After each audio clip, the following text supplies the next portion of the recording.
Hey everyone, welcome back to the channel. This is the second kit that I'm building for the National Model Railroader build-off. It is the CoOp storage shed, and oddly enough, it's the second time I'm building this kit as well, as I purchased one about a year and a half ago to use on my layout for a mine scene, and that's been on the layout for about a year. But this is an easy kit to build. There's just four walls and the roof and then the floor panel. I will show what's in the kit here, but I won't be filming me building it, as, like I said, it's just four walls and a roof. I understand that the pilings, I guess, for the HO version of this kit, you have to glue on separately, but at least in the nscale, it is molded on, as you can see here. So I will get this put together and show some of the pictures of the in progress on that, and then we'll pick back up with some of the painting of the kit, and we'll pick up from there.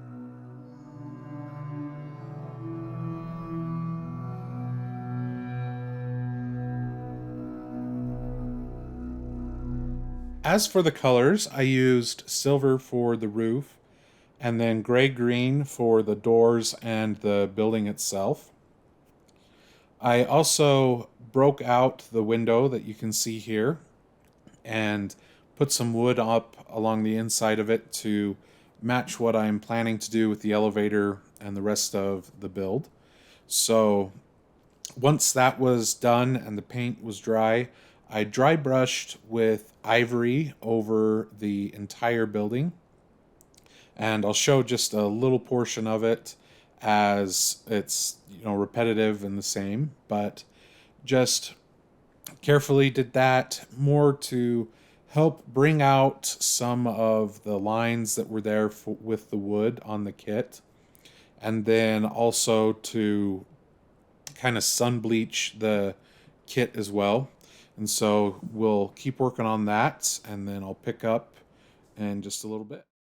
The other thing I did was every now and then I accidentally put a little bit too much ivory on the brush, and it had more than what I wanted to do the dry brushing.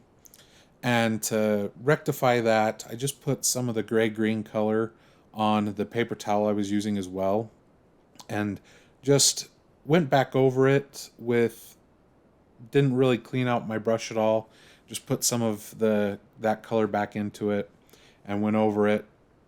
It hid what I had mistakenly did, but also wasn't obvious either.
Here is the final reveal on the shed. There's a few things that I still need to do, mainly the doors that I had there, and I don't know if I'm putting interior details in it or not. That's why I haven't applied the doors yet, as I don't know if I need to have them open or closed. Pretty much the same reasoning as the elevator itself. So I will get those attached later when it's on the diorama as well. As for the rusting, it's pretty much the same way that I did things with the elevator. Started, however, with model air wood, kind of hitting spots where I wanted. Then I moved on to model air orange rust and kind of did a light coat over the entire thing, and then also, hitting things. Then went on to light rust with some thinner in it, and then finished that off with dark rust. Went along the entire peak. And then I used German camo black brown as a final coat over the entire roof, just light to give it the sheen away from the rest of it. And then just spritzed here and there along the outside of the building to give, a little bit of a splotching look, but also that the wood is just really old and been outside for a long time. I sprayed the floor with that color as well. As I said, I wasn't sure if I'm putting stuff inside it or not, and figured that would be a good color to hide what was already there. I'm really happy with how this turned out, and as always, thanks for watching, and we'll see everybody in the next video.